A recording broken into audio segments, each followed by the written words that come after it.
मैं शिवम प्रेरणा, आप देख रहे हैं एक न्यूज़ 24। आगामी लोकसभा चुनाव को लेकर कुछ बड़ा उलटफेर होने की उम्मीद जताई जा रही है। अब खबर है कि मुकेश साहनी जल्द ही एनडीए में शामिल हो सकते हैं। जी हां, बिल्कुल ठीक समझ रहे हैं। 3 नेताओं को लेकर अब भी सस्पेंस बरकरार है, जिसमें एक है मुकेश साहनी, दूसरे है उपेंद्र कुशवाहा और तीसरे है चिराग पासवान। ऐसा माना जा रहा है कि तीनों ही बीजेपी के साथ जा सकते हैं और ये एक बड़ा ही रणनीति बनने जा रहा है। अगर आप देखेंगे तो ये एक ऐसा समीकरण है जिसे देखने के बाद आप खुद ही समझ जाएंगे कि आगामी लोकसभा चुनाव को लेकर कितनी बड़ी रणनीति तैयार की जा रही है। बात अगर उपेंद्र कुशवाहा की करते हैं तो उन्होंने जदयू से टूटकर अपनी पार्टी बना ली है। बात अगर हम रामविलास पासवान के बेटे चिराग पासवान की करते हैं तो चिराग पासवान भी बड़े बड़े नेताओं के साथ बैठक कर रहे हैं और बीजेपी के उन तमाम नेताओं से मुलाकात भी कर रहे हैं। और इसी कड़ी में वीआईपी सुप्रीमो मुकेश साहनी को लेकर एक बड़ी खबर निकलकर सामने आ रही है कि ये भी एनडीए के साथ जा सकते हैं। तो चलिए एक बार खबर को विस्तार से देखते हैं कि आखिर वीआईपी पार्टी के तरफ से क्या कुछ बताया गया है, क्या कुछ घोषणा की गई है, जिसको लेकर अब ये कयास लगने शुरू हो गए हैं कि जल्द ही मुकेश साहनी भी बीजेपी के साथ यानी कि एनडीए में शामिल हो सकते हैं। लोकसभा चुनाव 2024 की तैयारी में सभी पार्टियां जुट गई है। बिहार में बीजेपी और महागठबंधन दोनों की तैयारियां जोरों पर है और महागठबंधन में 7 पार्टियां शामिल है, लेकिन मुकेश साहनी की वीआईपी पर सबकी नजर इस वक्त बनी हुई है। जी हां, आप इस वक्त सही सुन पा रहे हैं कि मुकेश साहनी किसी पार्टी के साथ जाने वाले हैं। वीआईपी के राष्ट्रीय प्रवक्ता देवज्योति ने इस बात की जानकारी दी है और कहा है कि 25 जुलाई को मुकेश साहनी घोषणा करेंगे कि 2024 का लोकसभा चुनाव में वो किसके साथ गठबंधन करने वाले हैं।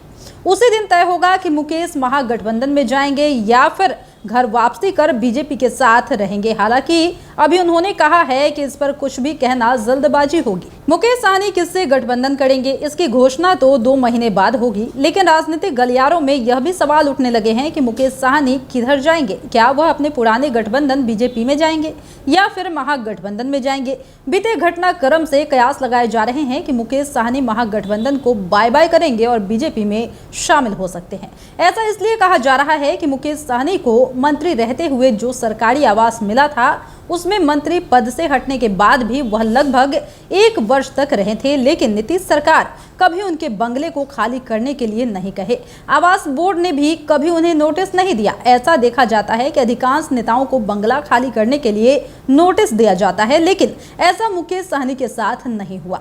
महागठबंधन की सरकार कहीं ना कहीं मुकेश साहनी का आवास खाली करने का दबाव नहीं बनाकर उन्हें अपने पाले में करने के फिराक में थी, लेकिन मुकेश साहनी ने पिछले 20 दिन पहले ही खुद ही सरकारी बंगले को खाली कर दिया और कंकड़ बाग में वो अपना फ्लैट ले लिए हैं। इस फ्लैट में आवास के साथ साथ उनका कार्यालय भी है। और बता दें कि मुकेश साहनी पर बीजेपी पहले से ही डोरे डाल चुकी है। 2 महीने पहले केंद्रीय एजेंसियों का हवाला देते हुए मुकेश साहनी को 22 श्रेणी की सुरक्षा दी गई थी और उस वक्त से कयास लगाए जा रहे थे कि मुकेश साहनी बीजेपी में जा सकते हैं, लेकिन साहनी खुद ब खुद बंगला खाली कर महागठबंधन से दूरी का संकेत दे चुके हैं। कहीं ना कहीं वह केंद्र के दिए गए तोहफा 22 श्रेणी सुरक्षा को कबूल करना चाहते हैं। ऐसा माना जा रहा है कि वह बीजेपी में शामिल हो सकते हैं। अगर 2 महीने बाद उसी बंगले में रहकर वह अगर बीजेपी में जाने की घोषणा करेंगे तो उन पर सरकार का दबाव बनता और फजीहत होती। हालांकि राष्ट्रीय प्रवक्ता देवज्योति ने भी ऑफ रिकॉर्ड में कहा था कि हमारी पार्टी एनडीए की ओर जा सकती है। अब अगर आप समीकरण की बात करते हैं तो आप खुद ही समझ गए होंगे कि जिस तरीके से उन्होंने बंगला खाली कर दिया है, इससे तो साफ तौर पर यही जाहिर होता है कि उन्होंने महागठबंधन को टाटा बाय बाय कर दिया है।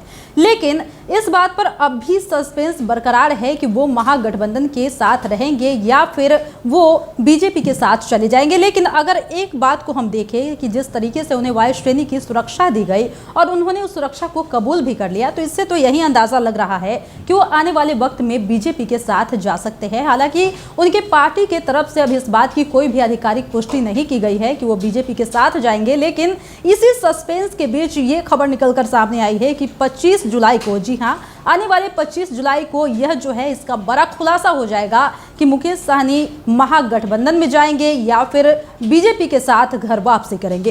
फिलहाल इस वक्त की खबर में इतना ही, और भी ऐसे ही तमाम वीडियो अपडेट्स के लिए बने रहिए हमारे साथ और देखते रहिए हमारे चैनल एक न्यूज़ 24। हमारे चैनल को लाइक कीजिए, सब्सक्राइब कीजिए, कमेंट कीजिए। हमारे वीडियोज पसंद आते हैं तो शेयर जरूर कीजिए। धन्यवाद।